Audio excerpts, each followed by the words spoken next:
My son smashed my phone against the wall, then told me I was too broke to matter. He called me a burden.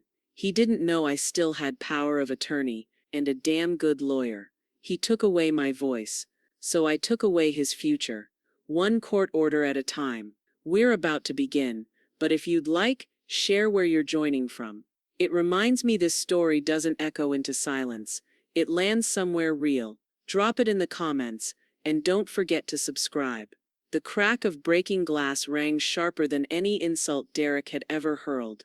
Tiny shards glittered across the linoleum like ice splinters, catching the dull glow from the ceiling fan light. For a moment Lorna just stared at the wreckage of her phone against the faded floral wallpaper. It wasn't just plastic and circuits. Her contacts, her bank alerts, her little anchor to the outside world had been ripped out of her hands and flung against the wall as if it were nothing. "You don't even need that damn thing," Derek barked, chest heaving. His face burned red, sweat shining on his temples. "You don't got money to pay your bills anyway." The words stung more than the sound of glass breaking. Lorna had mentioned the rent coming up, gently, almost apologetically, as she rinsed out her coffee mug. She hadn't raised her voice. She hadn't demanded. She just reminded him. And for that, her son stood over her, broad frame blocking the kitchen doorway, like he owned the trailer she paid for. In the silence that followed, a soft chuckle slid like a knife through the air. Jody, perched on the worn recliner in the living room, smirked without looking up from her phone. "That'll shut her up," she murmured, almost sweetly. Lorna bent down, her knees stiff, and began collecting the fragments of her phone in her palm. The sharp edges pressed into her skin, but she didn't flinch. She moved with deliberate calm, as though tidying after a storm was second nature. She wasn't going to give them the tears they were waiting for. The trailer smelled faintly of reheated spaghetti sauce, sour from sitting out too long. The only sound was the ceiling fan clicking on its crooked hinge. Derek's breathing slowed, but the fury in his eyes remained, as if daring her to fight back. She didn't. She placed the pieces on the counter, straightened her back, and looked him in the eye. "You didn't pay for it," she said simply. Her voice was flat, steady, unshaken. That only seemed to enrage him more. He raised his hand, not in a strike, but in the same gesture he used to shoo away a fly. "Don't start, Mom. Don't you dare start." The front screen door creaked, then slammed open. Trina Moss stormed in from her trailer next door, her voice carrying like gravel dragged over asphalt. "What the hell's going on in here?" Her eyes went instantly to the shards glittering under the counter, then to Derek's flushed face. She didn't wait for an answer. "Sounded like a gunshot from my porch." Jody rolled her eyes. "Overreact much," she said, flipping a page in a magazine now, her act of indifference almost theatrical. Trina wasn't buying it. Her gaze locked on Lorna, scanning her body for bruises, for cuts, for anything Derek might have left behind. When she saw Lorna standing tall, holding her chin high even with glass dust clinging to her palms, something fierce sparked in her eyes. "You all right?" Trina asked, voice lower now. Lorna gave the tiniest nod, but Derek, puffed up with defiance, stepped forward. "Stay out of this, Trina." "Family business." Trina barked out a short, scornful laugh. "You think breaking your mama's things is family business? You think yelling like a drunk outside a casino makes you a man?" Her words sliced clean, no hesitation. Derek's jaw clenched. He muttered something under his breath about nosy old bats, but Trina didn't even blink. She took one step closer to Lorna, her perfume cheap lavender mixed with cigarettes, wrapping around her like armor. "Listen to me, honey," she whispered, "just for Lorna. You need a lawyer. I know a guy." The words sank into Lorna's chest like a lifeline tossed into rough water. Derek was still pacing, Jody was still smirking, but for the first time that night, Lorna felt something shift inside her, not fear, not even anger, something colder, something sharper. And she didn't know it yet, but with those 7 words the war had just begun. The air inside Trina's Buick still carried the faint scent of menthols and cherry air freshener. The ride was short, but each stoplight felt like a held breath. Lorna sat in the passenger seat, palms pressed against her faded jeans, knuckles still raw from sweeping glass into her hand the night before. She didn't say much. She didn't have to. Trina had one hand on the wheel, the other tapping her cigarette pack against the dash, like she was marching them toward war.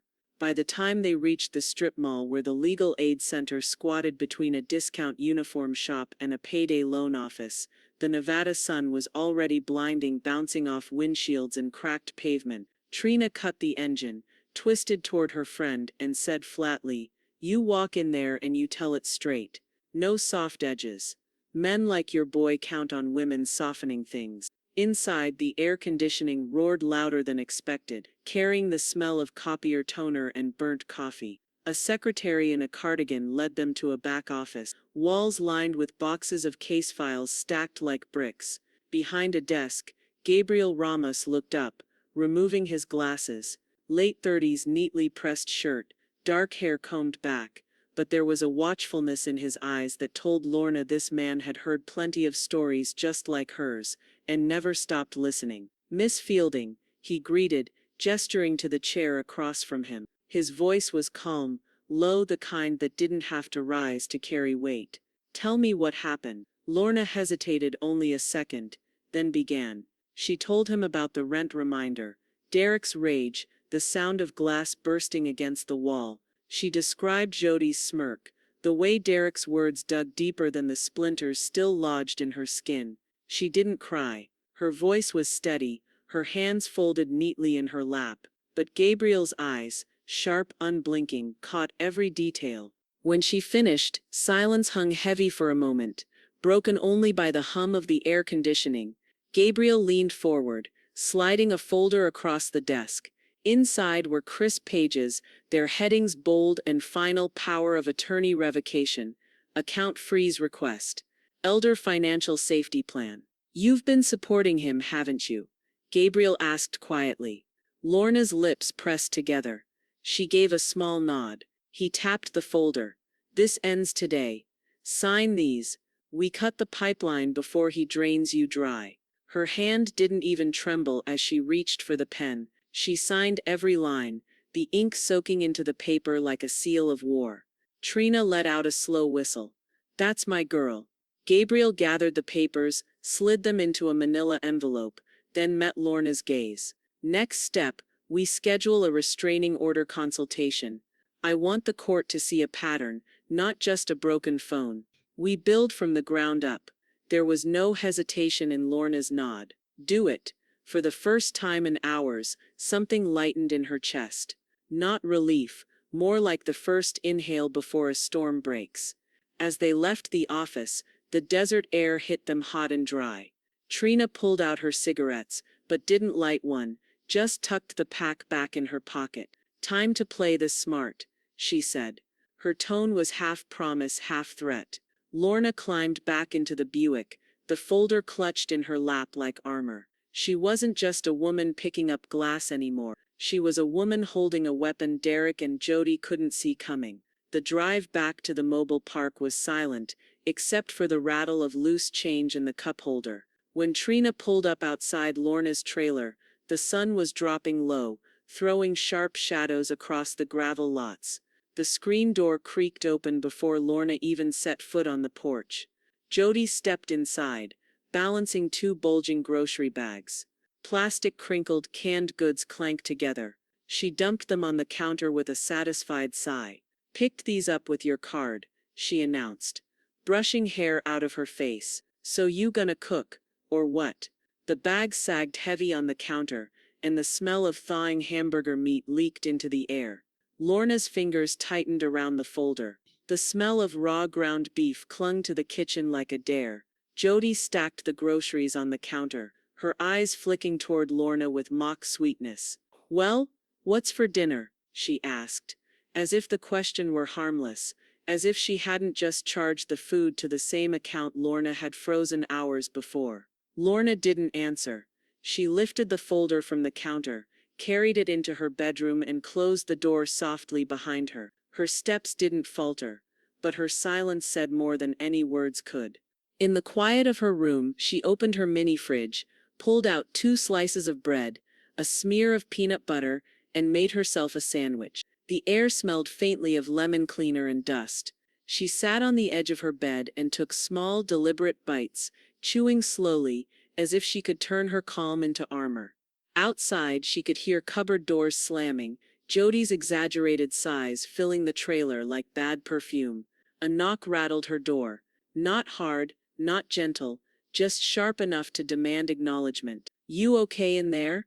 Jody's voice was coated with honey but sharp beneath it. "You don't have to hide, you know. We're family." Lorna swallowed her bite, wiped her fingers on a napkin, and didn't respond. The knock lingered for a beat, then faded away. Moments later, Derek's boots pounded the floor. He paced, muttering curses under his breath that grew louder with each pass. Finally his voice roared through the thin walls. "You think you're too good to eat with us? You think you can treat me like some stranger in my own house?" His house. The words made Lorna's jaw tighten, but she stayed still. He stomped down the hallway, rattling the flimsy paneled walls, and stopped outside her door. His breath was audible, hot with beer and fury. "You better start showing some respect, Mom," he growled, "or you're gonna regret it." Lorna remained quiet, her sandwich crust still on the paper plate beside her. She reached into the nightstand drawer and pulled out her old flip phone, her backup, the one Derek didn't know about. The plastic felt cheap in her hand, the button stiff, but it powered on. She typed slowly, her thumb pressing hard on each number key. "He broke my phone, using this one. They're angry." Seconds later the reply came, "Do not confront them yet. Let the paper trail bleed them. G." The words glowed on the tiny screen, like a candle in darkness. She closed the phone and set it carefully back in the drawer. Then she leaned against her pillow, staring at the ceiling, while the sounds of the trailer swelled around her. Pots clattering, Derek's footsteps slamming against linoleum, Jody's laughter shrill and fake. The hours dragged into night. At one point, the smell of burned meat drifted under her door, followed by Derek swearing at Jody. But Lorna didn't move. She didn't cook, didn't clean, didn't answer their calls for her to come out. She just stayed put, her silence heavier than any argument she could have made. Sleep came in fits, broken by Derek's muttering and the occasional bang of a cupboard door. But when morning finally lit the trailer, it wasn't Derek's voice that jolted her awake. It was a knock at the front door, firm, official, carrying weight. Lorna sat up, heart pounding. Through the thin wall she heard a woman's voice, calm but authoritative. "Officer Hannah Coyle, we had a report of elder intimidation." The house went silent. The knock still echoed when Derek yanked the door open, his face flushed, jaw tight. Officer Hannah Coyle stood there in crisp navy uniform, her posture relaxed but unmistakably firm. The desert sunlight flared behind her, outlining her silhouette like a warning. "Morning," she said evenly, eyes scanning Derek, then slipping past him into the trailer. "We had a report of elder intimidation. I need to speak with Lorna Fielding." Derek blinked, momentarily thrown. "That's my mom. She's fine. Somebody's wasting your time." "Sir," Coyle said, tone clipped. "I'll decide that." She stepped inside without waiting for permission. The smell of grease and burned meat clung to the air. Jody hovered near the kitchen, arms folded, watching like a hawk. Lorna emerged from the hallway slowly, hands folded in front of her. The sight of the uniform sent a jolt of relief through her chest, though she hid it behind a calm nod. "Miss Fielding?" Officer Coyle asked. "Can we talk privately?" Derek stepped forward. "If she's got something to say, she can say it right here." Coyle's eyes flicked to him, one sharp glance that carried more weight than shouting. "Sir, you'll wait outside, while I speak to her. Now." The command dropped heavy into the room. For a tense moment, Derek didn't move, shoulders squaring like he was about to challenge her. Then Jody touched his arm lightly, her nails pressing warning into his skin. "Let her," she whispered. "It'll look worse if you don't." With a muttered curse, Derek stomped out the front door, the screen slamming hard enough to rattle the frame. Coyle gestured toward the small kitchen table. "Let's sit." The chair creaked under Lorna as she lowered herself down. The officer pulled a notepad from her vest pocket and clicked a pen. Start at the beginning. Lorna's voice was quiet but steady as she recounted everything. The rent reminder, Derek's eruption, the phone shattering, the night of pounding footsteps and threats. She kept her details clean, her words measured. No embellishments, just the truth. Coyle's pen moved quickly across the page, her eyes lifting often to study Lorna's face, to catch the small tremors in her hands, or the way her gaze held firm. When Lorna finished, the officer glanced toward the corner where the broken phone pieces sat in a shallow dish. She stood, snapped photos with her department-issued tablet, then inspected the dent in the wallpaper where the phone had struck. Documented, she said. The front door creaked. Derek tried stepping back inside. This is ridiculous. She's making it sound worse than it is. Coyle's head turned slowly, her voice cutting like steel. Mr. Fielding, you interfere with my interview again, and I'll escort you off the property myself. Do you understand? The silence that followed was thick, broken only by the buzz of the fridge. Derek froze, jaw twitching, then stepped back outside. The screen door wheezed shut. Lorna let out a quiet breath. She hadn't realized she was holding. Do you have legal representation? Coyle asked, resuming her notes. Yes. Lorna slid a folded slip of paper across the table. Gabriel Ramos, legal aid. The officer tucked it into her pocket. Good choice. He's solid. From the doorway, muffled voices carried in. Jody hissed, we need to shut her down, Derek. Fast. Before this spirals. Coyle's pen froze mid-note, but she didn't acknowledge it. She simply wrote something in neat block letters, then closed her pad. Here's what's going to happen, she said, tone firm. I'll be filing a formal report for investigation. You'll get a copy. And if any further intimidation occurs, you call me directly. She handed Lorna a card.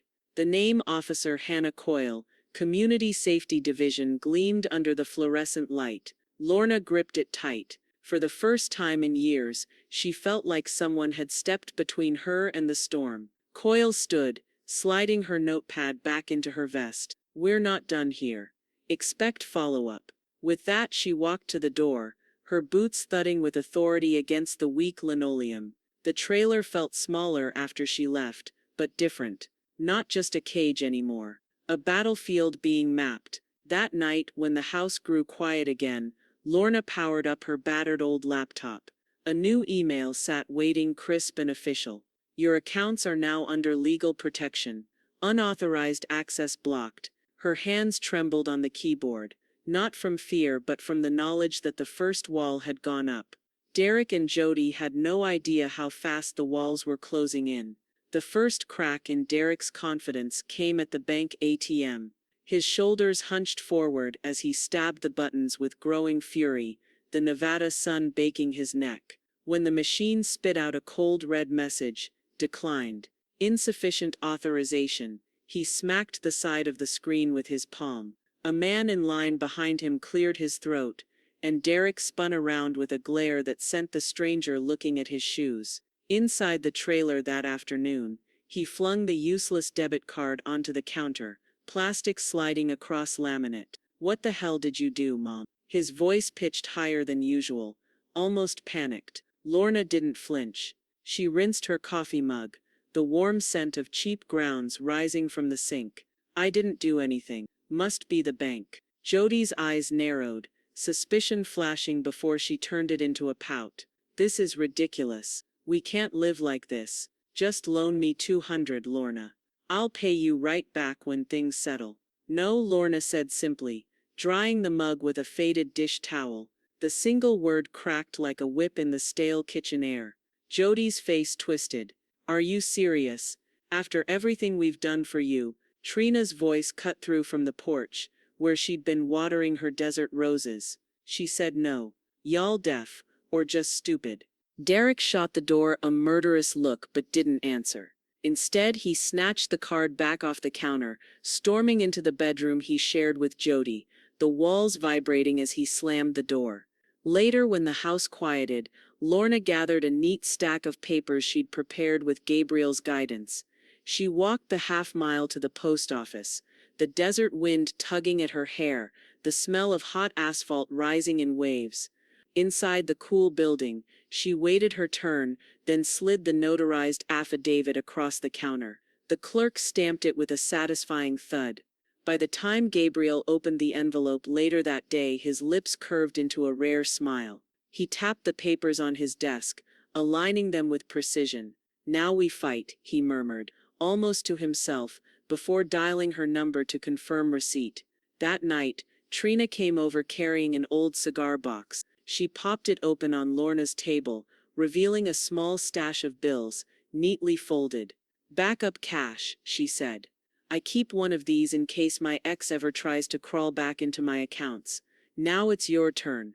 They added Lorna's spare ID to the box, tucking it beneath the bills. Lorna slid the lid shut, the wood groaning softly, and felt a small current of security hum in her chest.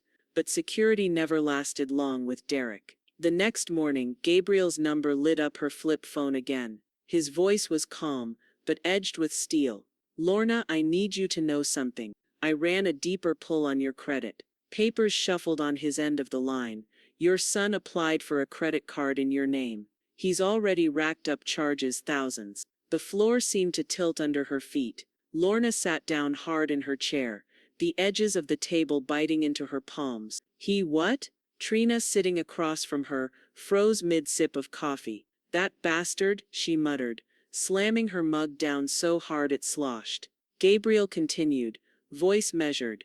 "It's fraud and it changes everything. We're not just talking about intimidation anymore. We're talking about criminal identity theft." Silence pressed heavy between them, broken only by the faint rattle of the swamp cooler overhead. Lorna's eyes hardened, a steel glint where wariness had lived before. Derek thought he was bleeding her dry, but now she knew he'd crossed a line that could bleed him out instead. The stack of papers looked almost taller than Lorna's patience. Gabriel slid the folder across his desk, each page marked with official seals and corporate headers. "These aren't just cards," he explained, his voice level but edged with quiet outrage. He opened 3 separate revolving accounts, plus a payday loan, all in your name. Total just over 18,000. The number sat between them like a loaded gun.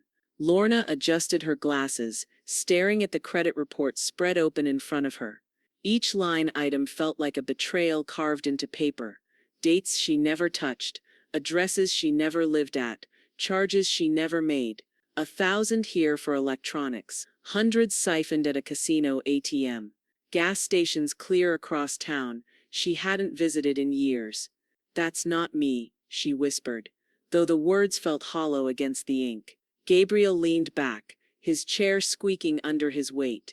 "No, it's not, which is why I'm filing both identity theft and credit fraud claims. We'll hit this from 2 angles, civil and criminal."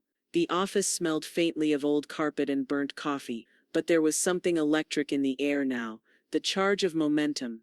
Outside, the desert heat pressed against the windows, but Lorna felt colder than she had in days. "How long will it take?" "Not long," Gabriel said. He signed his own name on half these applications. "That's arrogance, and it'll sink him." He flipped a page and tapped a highlighted line. "But we'll need you to cancel anything still tied to your old accounts. Utilities, phone lines, anything." He could be reaching through. By the time Lorna returned to her trailer, Trina was already waiting with a yellow legal pad. "Let's hunt the parasites," she said. They spent the evening calling companies, Lorna's voice calm and businesslike, Trina's hand jotting down confirmations. One by one, electricity, internet, and even the old landline were cut off from the accounts Derek had piggybacked on. Each cancellation felt like a door closing, a chain pulled tight. Officer Coyle stopped by the next morning, her uniform crisp, her presence steady. She carried a slim folder of her own. "We've begun preparing preliminary charges," she told Lorna, lowering her voice so Derek wouldn't hear through the thin walls. "This isn't just financial exploitation anymore. With the credit fraud, the DA will have grounds for felony theft." Lorna nodded, her grip tightening around the edge of her mug. The faint smell of Trina's cigarette drifted in from the porch. "I'll be ready." She had no idea how soon ready would come. 2 days later, the first domino fell. Jody's car. The repo truck rolled in at dusk, its diesel engine grumbling low as a winch clattered. The driver knocked once, tipped his cap at Lorna, and hooked the vehicle without ceremony. Jody came running out in slippers, screaming, her voice raw in the cooling air. "That's mine. You can't take it." The man didn't even look at her. Titles in Lorna Fielding's name. Defaulted. "It's ours now." Jody's face flushed blotchy red. She turned on Lorna, teeth bared. "You vindictive old witch. You knew this was coming." Lorna only folded her arms. "Shouldn't have borrowed what wasn't yours." The truck rumbled away, Jody's shrieks echoing across the park until she collapsed into the gravel, mascara streaking down her cheeks. Neighbors peeked from porches, whispers carrying through the cooling dusk. But the real explosion came the next afternoon. Derek staggered into the yard, veins bulging in his neck. His face was a storm of rage as he grabbed a patio chair, metal legs screeching against concrete. With a roar that rattled windows, he hurled it across the yard. It crashed against the fence, splintering wood. Across the street, a phone lifted, its red recording light blinking in the sunlight. Then another, and another. Neighbors silent for weeks were finally filming. Derek didn't see them yet, but Lorna did, and for the first time in this fight, she allowed herself a small, grim smile. The chair still lay twisted in the yard, one leg bent like a broken arm, when Lorna stepped onto her porch. The Nevada dusk was cooling the air, carrying the scent of dust and mesquite, but heat still burned in Derek's eyes as he paced the gravel drive, muttering. Neighbors stood on porches, phones lifted, their screens catching the light like tiny mirrors of judgment. The wail of sirens cut through the quiet hum of cicadas. Within minutes, Officer Hannah Coyle's cruiser pulled up, red and blue lights painting the single-wide trailers in jolting color. Derek froze as she stepped out, clipboard tucked under her arm, expression unreadable. "Mr. Fielding," she said evenly, "step aside." Now Derek spread his arms, voice thick with false bravado. "This is my property, my family. I can do what I damn well please." "No," Coyle said, voice sharp as glass. "This is your mother's residence, and your behavior is a threat to her safety. Step back, or I'll escort you myself." A ripple of whispers ran through the neighbors. Lorna sat down slowly, on the porch steps, hands folded in her lap, the scene unfolding around her like a play she'd already read the ending to. Trina, never one to miss her cue, marched past the cruiser toward the growing crowd. Her cigarette smoke curled into the air as she spoke loud enough for the cameras already rolling. "Man throws chairs in broad daylight, threatens his mama, and we're supposed to call that family business. No, this is what elder abuse looks like. And it's happening right here." Reporters, drawn by the earlier Facebook posts and neighbor calls, began filtering in, local news vans parking at odd angles along the narrow street. A boom mic rose, catching Trina's words as she gestured toward Derek, whose face was going from red to white. Coyle scribbled notes, her presence holding Derek in check as he finally slumped against the hood of the car, muttering curses under his breath. Jody came storming out of the trailer, her sandals kicking gravel, mascara streaked from the previous night's meltdown. "She's spinning lies." Jody shouted at no one in particular, pointing a shaking finger at Lorna. "She's a cruel old bat who doesn't care if her own son ends up on the street." A murmur rippled through the crowd, phones rising higher, capturing every word. The next morning it spread. A neighbor posted the chair-throwing video to a local community page. Within hours it racked up shares and comments. "Trash behavior. Elder abuse sickening. Protect that woman." By noon the video had been picked up by the Reno Gazette's website. In Gabriel Ramos's office, the printed screenshots were laid across his desk like evidence in a trial already half won. He highlighted Jody's Facebook post in neon yellow, the words "cruel old bat" glowing beneath the ink. "This," he said, tapping the page, "is defamation. Public documented and directed. Lorna sat across from him, her hands resting calmly on her purse. She looked at the highlighted page, then at Gabriel's steady face. Slowly a smile broke across her lips. Not wide, not triumphant, but cool and certain. "Let them keep talking," she said softly. "Every word they throw is another stone for my foundation." Gabriel leaned back, a flicker of admiration crossing his features. "Then you'll be pleased to know we've been granted a date. The court has scheduled your full civil hearing, damages included." The words settled heavy and electric in the room. A date. A fight on record. Lorna folded her hands, the faint scent of fresh paper filling the office. Outside the window, the desert heat shimmered off the pavement, but for the first time in years, she felt cool, collected, untouchable. She knew Derek and Jody could scream, could smear, could stomp their feet in the gravel until their throats ran dry. None of it mattered now. The clock was ticking, and it was ticking for her. The kitchen table became a battlefield. Stacks of paper fanned across the surface, bank statements, utility bills, clipped receipts and phone records spread like weapons laid out for inspection.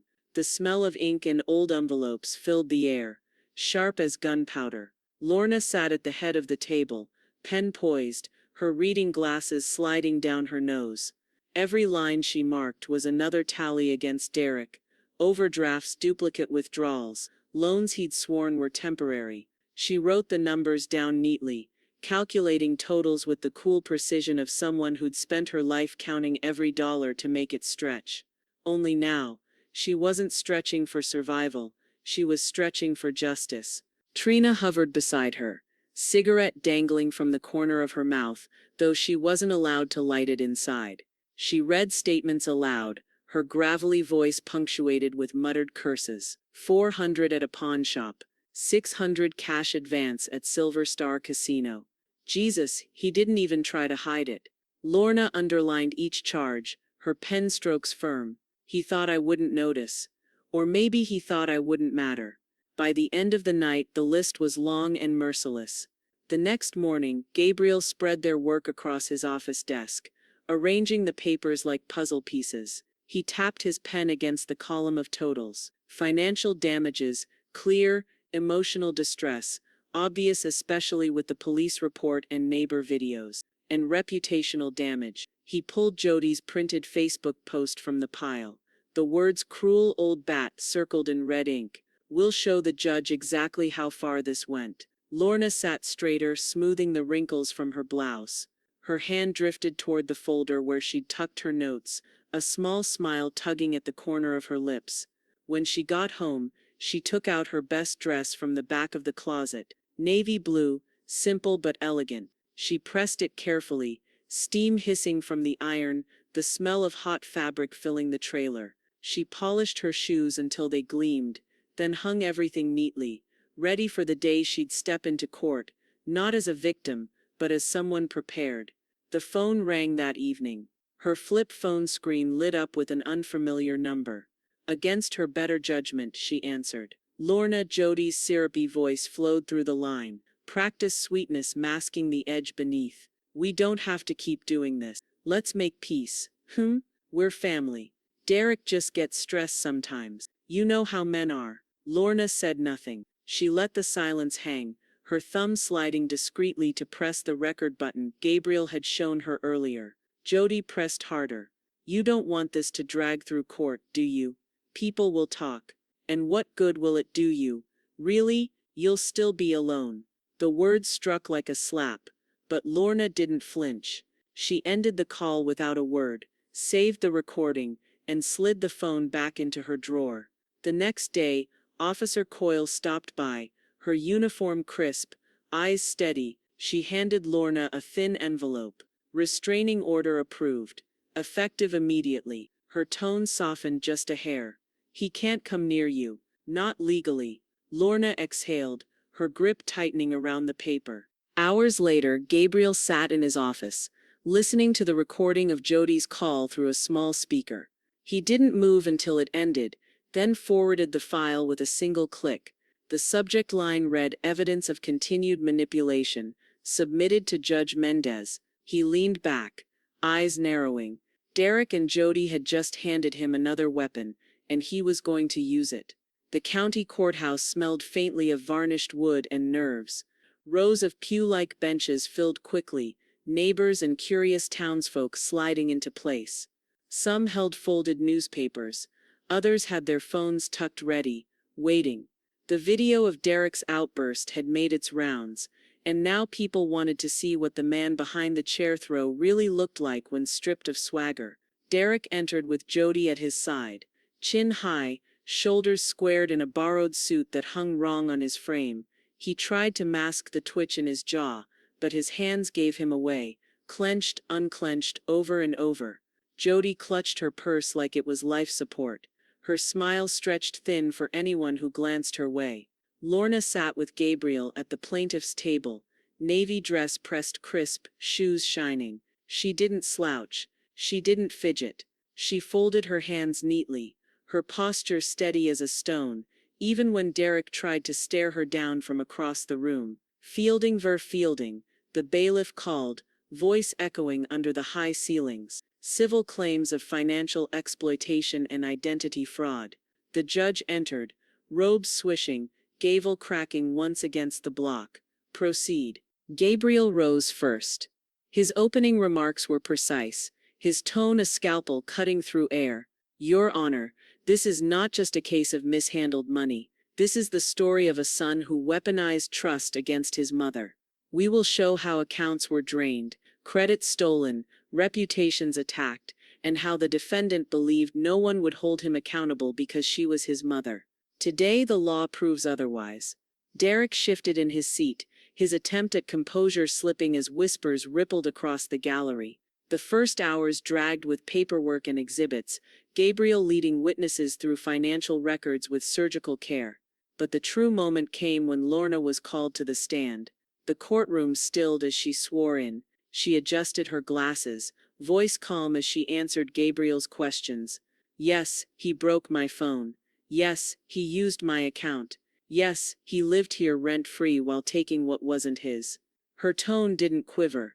She described nights locked in her bedroom, cupboards rattling, her phone smashed against the wall. She didn't embellish. She let the facts do the bleeding. By the time she finished, several neighbors in the gallery dabbed at their eyes. Even the judge leaned back, expression heavy with thought.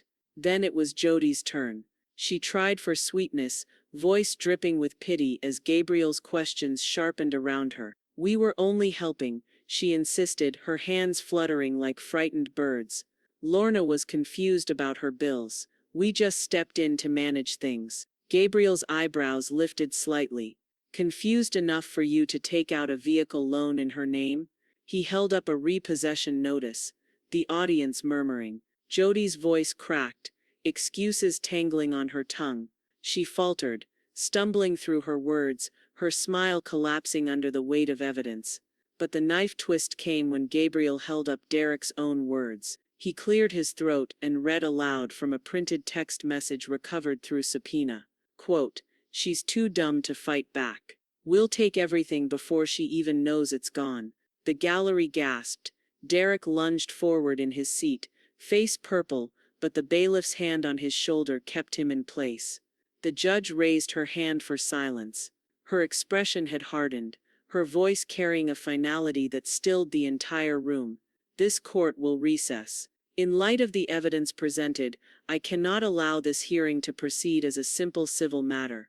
We are referring these findings to the district attorney's office. There is substantial cause to consider criminal charges. A hush swept through the courtroom, heavy and electric. Derek's bravado drained from his face in real time. Jody's hand slipped from his arm, her eyes darting like a trapped animal's. Lorna sat straighter, her expression calm but her chest tight with a new kind of breath. Not fear, not victory. Something in between. Something larger than she had even imagined when she picked up those shards of glass weeks ago. The gavel struck. Court adjourned pending criminal review. The crowd erupted in whispers, and for the first time, Derek wasn't in control of the stage, he was the evidence. The courthouse air still lingered on Lorna's skin when Officer Hannah Coyle showed up at her trailer 2 mornings later, knocking firmly against the thin metal door. She stepped inside, the scent of desert dust clinging to her uniform. "The DA's office has your file," she said, laying a folder on the table. "They're reviewing every document Ramos submitted. Between the fraudulent accounts, the restraining order violation attempts, and the intimidation report, you've got more than enough for them to act." Lorna's hands brushed the folder as if it carried heat. "So this isn't just civil anymore." Coyle's gaze held steady. "Not anymore. They're looking at felony charges." The words settled over the room like thunder. Gabriel Ramos confirmed it that afternoon in his office, spreading fresh paperwork across his desk. The smell of printer toner filled the small space. "We'll move forward on 2 tracks," he said. "Civil for restitution. Criminal for accountability. That way, even if one drags, the other pins him down." His voice was calm, but the sharpness in his eyes left no doubt. He was sharpening blades, not just stacking papers. Not everyone was ready for war. Jody showed up at legal aid unannounced, her voice sugar-sweet as she leaned over Gabriel's desk. "We don't need to keep dragging this through court," she said, flashing a brittle smile. "Maybe if we settle, drop a few claims, everyone walks away clean. Lorna doesn't need the stress." Gabriel folded his hands, listening, then he leaned back slowly, his voice measured. "No." The word landed heavy. He didn't explain, didn't argue, just one syllable that shut the door Jody was trying to wedge open. Her smile cracked, fury flashing beneath the surface before she stormed out, heels clacking against the tile. That evening, Trina sat with Lorna on the porch, both women sipping black coffee from chipped mugs. The night air carried the faint smell of sagebrush, cooler than it had been in weeks. Trina glanced at her friend and muttered, "You're not doing this just for you, you know. Every old-timer in this park's been scared their kids'll pull the same stunt. You win this, you give 'em all a spine." Lorna let the words soak in. She hadn't thought of it that way. But the truth hummed through her chest. This wasn't just personal anymore. Days later, the judge signed an emergency order for asset protection. Gabriel handed Lorna the stamped document in the hallway outside court. "Until trial concludes, everything stays locked. No transfers, no withdrawals. He can't touch a dime." It was a thin piece of paper, but to Lorna it felt heavier than steel. The hammer came down on Derek next. A process server found him at his temporary warehouse job, fluorescent lights flickering overhead. He was hauling pallets when the man stepped up and pressed the subpoena into his sweaty hands. "You've been served." Coworkers watched as Derek's face flushed dark red. The manager, already wary of his temper, called him into the office an hour later. By sundown, Derek was standing in the parking lot with a cardboard box of his belongings, the desert wind whipping at his shirt. The next morning, Gabriel's phone buzzed with a notification. He skimmed the email, then looked up at Lorna across his desk. His voice carried no hesitation, only certainty. "The district attorney has decided," he said. "Criminal charges will be filed."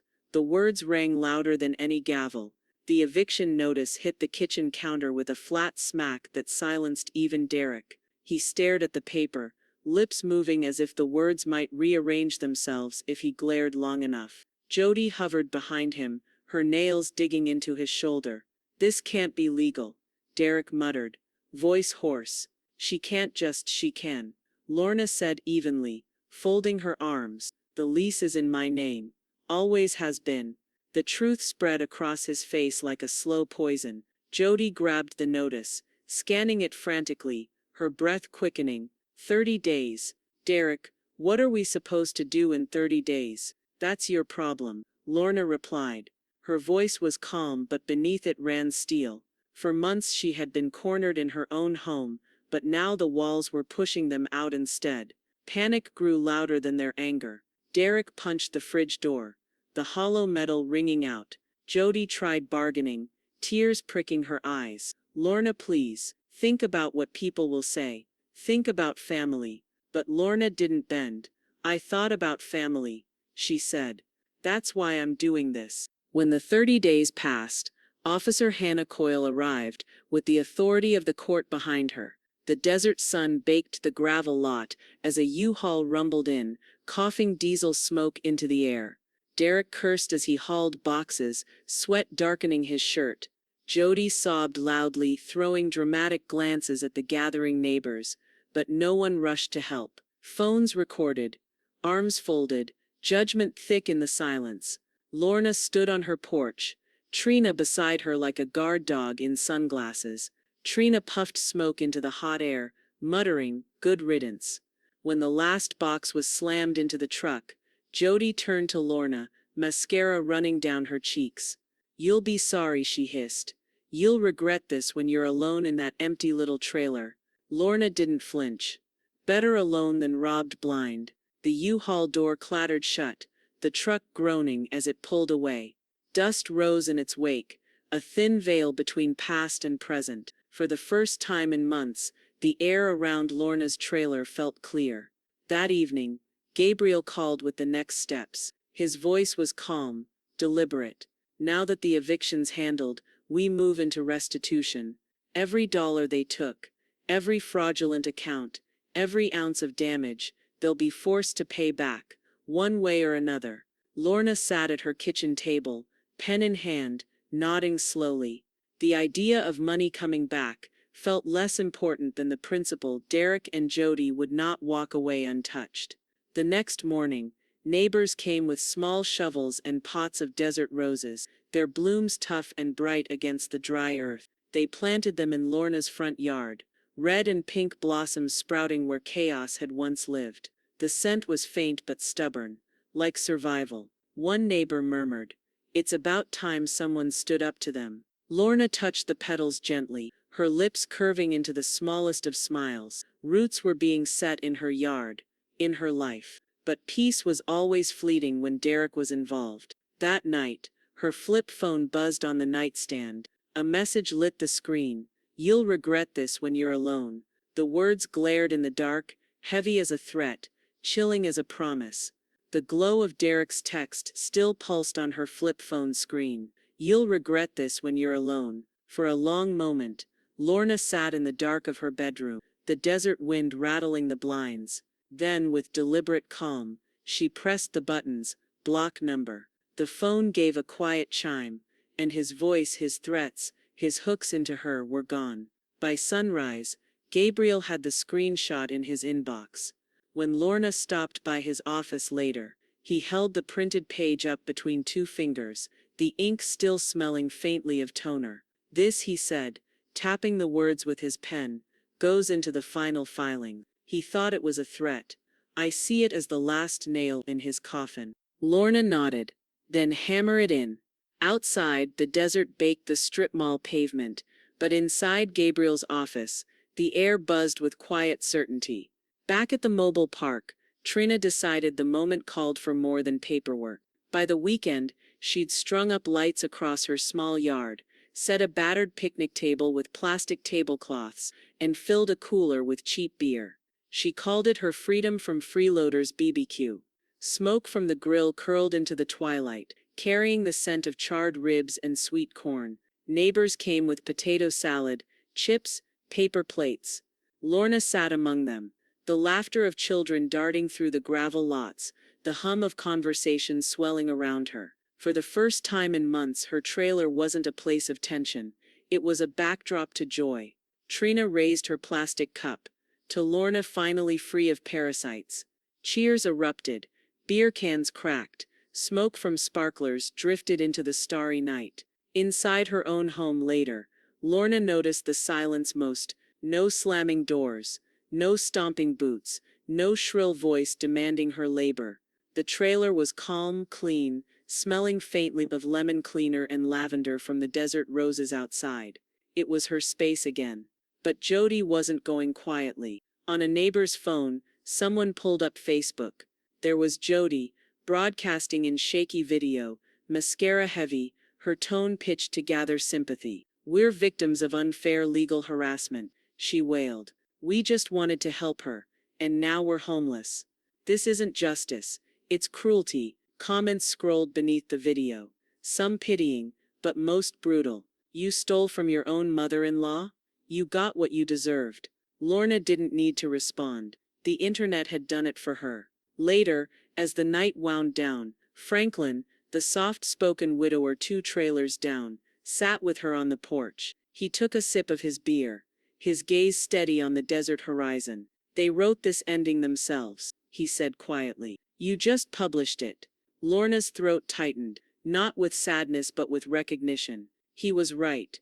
All she'd done was finally stop editing their excuses into her life. The party fizzled into late night, chairs folding up, the last embers in the grill glowing faintly. Lorna washed her hands at the sink, cool water rushing over her skin, and looked around at the order she had rebuilt piece by piece. The next morning, a knock rattled her door. The mailman handed over a thick envelope, the words certified mail, stamped bold across the front.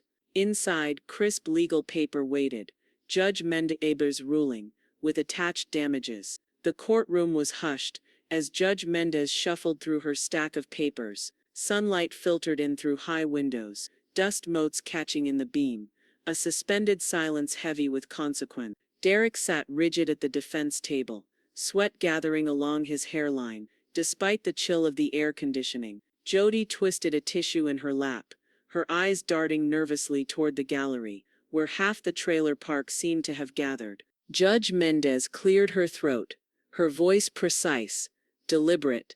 This court rules in favor of the plaintiff, Miss Lorna Fielding. A ripple spread through the benches.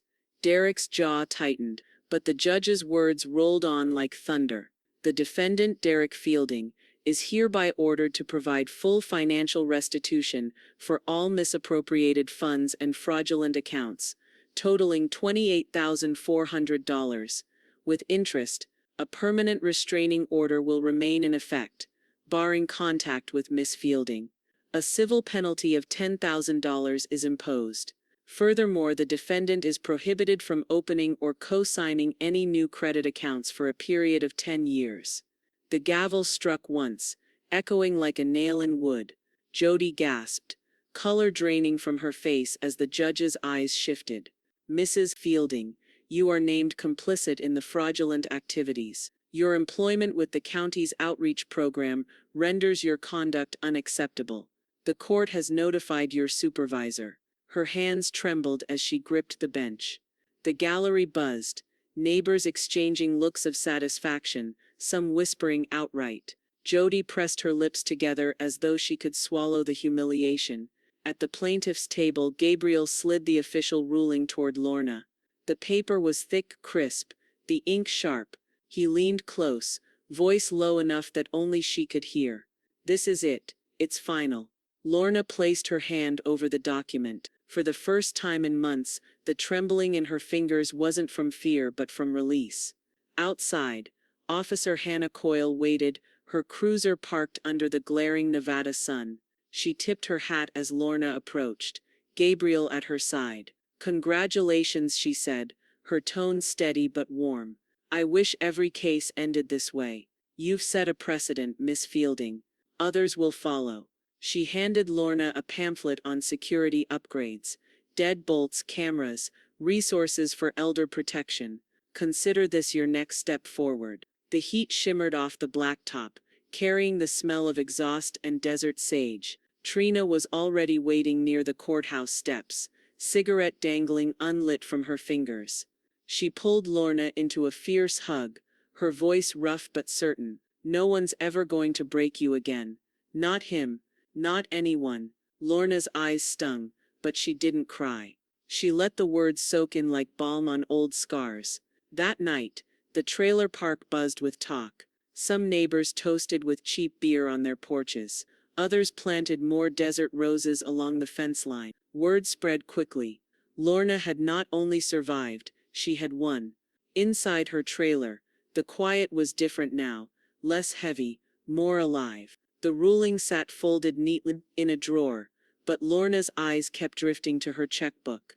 On the counter lay a stamped envelope, waiting. She had walked into this fight for survival, but she wanted her victory to ripple outward. Carefully she wrote the check. $5,000, payable to Northern Nevada Women's Legal Defense Fund. She tucked it into the envelope, sealing it with firm fingers. No name, no return address. Just a silent gift from one woman who had clawed her way free to the ones still fighting in shadows. The next morning she walked to the post office as the desert air baked the pavement and the faint smell of diesel lingered. The clerk slid the envelope into the outgoing tray without a second glance. Lorna exhaled, lightened. Her war was over, but the seeds she planted might help someone else fight theirs. When she returned home, Trina was on her porch waving. "BBQ Friday," she called, grinning. "This time we celebrate for real." Lorna smiled, shading her eyes against the sun. Her future was no longer something Derek or Jody could touch, bend or steal. It was hers. Finally, irreversibly hers. And what Derek didn't yet know was that the future he had once tried to own had already been smashed to pieces, scattered like the phone he'd broken against her wall. The first thing Lorna bought with her restored independence was a phone. Not the cheapest flip model she'd relied on through months of secrecy, but a sturdy smartphone with a bright screen, a fingerprint lock, and the same number she'd always had. When the clerk asked if she wanted a new line, she shook her head. "Same number," she said.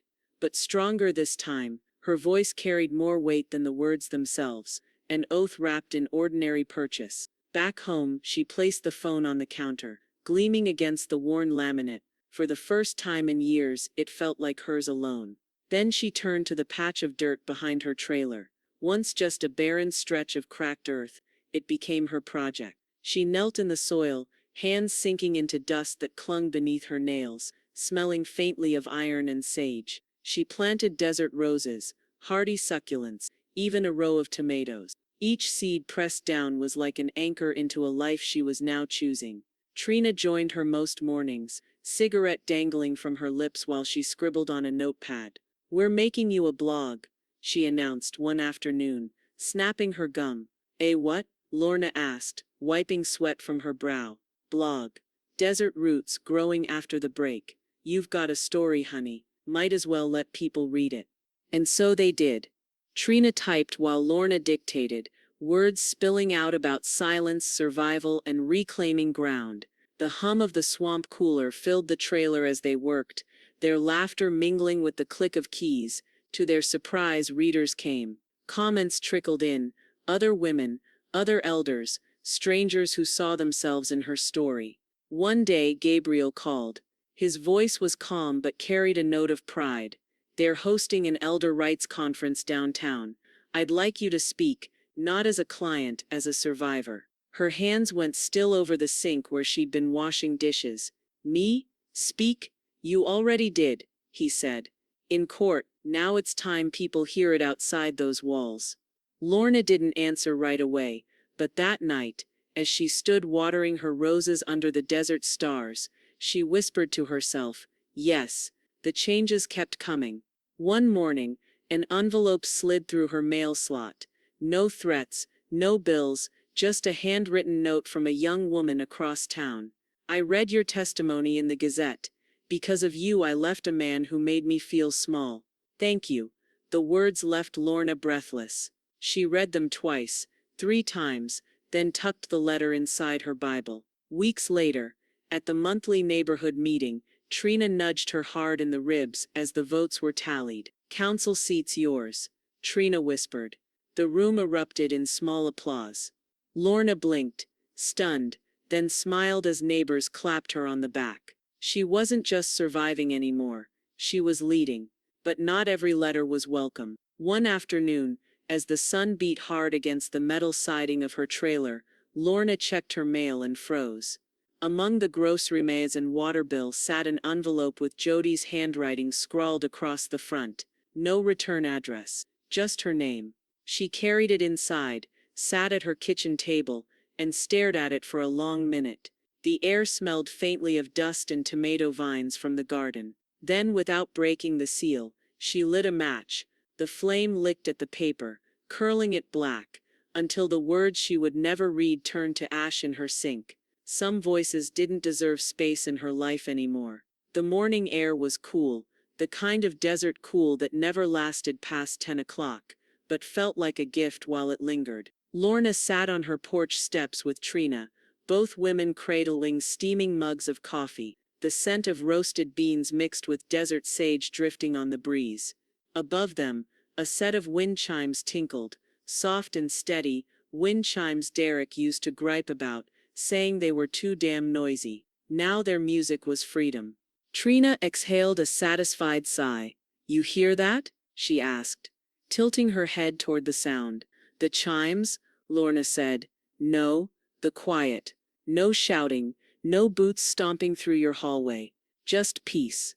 Lorna smiled, letting the words settle. She took a sip of her coffee, the warmth sinking deep into her chest. The phone on the porch railing buzzed. Her new smartphone, its glass smooth and uncracked, screen flashing Gabriel Ramos's name. She swiped to answer. "Miss Fielding." Gabriel's voice came through, steady as always. "I wanted to be the one to tell you. The charges stuck, the DA confirmed. No appeals, no loopholes. Derek's case is closed." Lorna shut her eyes, letting the weight of the words wash over her. "Closed," she repeated, as though tasting it. "Yes," Gabriel said. "You've done it." When she hung up, her hands were steady, her smile quiet. Trina leaned forward. "So, case closed," Lorna said simply. The words hung in the morning air like church bells. Later that afternoon, Lorna walked into her credit union. The building smelled faintly of polished floors and printer ink. She approached the counter, set her purse down, and filled out the paperwork to open a new bank account. The teller asked, "Joint account?" "No," Lorna said, voice certain. "Just my name." She slid the paper forward with a calm hand. When she left, the new account folder tucked under her arm, the desert sun seemed less harsh, more like a spotlight. That evening, Lorna set out on foot. She followed the dirt path winding past the mobile homes, past the strip mall, until the land opened into desert scrub. The overlook stretched before her, a quiet ridge where the city of Reno glowed faint in the distance. Dusk painted the sky in ribbons of orange and violet. The wind lifted her hair, carrying with it the smell of dust, dry grass, and faraway rain. She stood there for a long while, letting the stillness fill her lungs. This was the same desert she had driven through with a broken phone and a bruised spirit weeks ago, but tonight it felt different. Tonight it felt like hers. Her phone buzzed in her pocket, breaking the silence. She glanced down at the screen. A message glowed from a number she recognized, one of her neighbors. "You're a legend around here now." Lorna chuckled, shaking her head as she slid the phone back into her pocket. Legend wasn't the word she would have used. Survivor maybe. Builder. But if legend was what they wanted to call her, she would carry it. When she walked back into the park, porch lights twinkled in the gathering dark. Neighbors waved from across the gravel. Desert roses bloomed against the chain-link fence, petals stubborn in the dry air. Trina was waiting on her porch with 2 mugs of tea this time. She raised one in salute. "To peace," she said. Lorna accepted the mug, clinked it gently against her friend's. The tea smelled faintly of mint and sage. She took a sip, then let her gaze drift across the park, to the flowers, the porches, the wind chimes still singing. "He tried to break me with one blow," she murmured, her voice steady, eyes reflecting the last streaks of sunset. "But I made every crack a place for roots."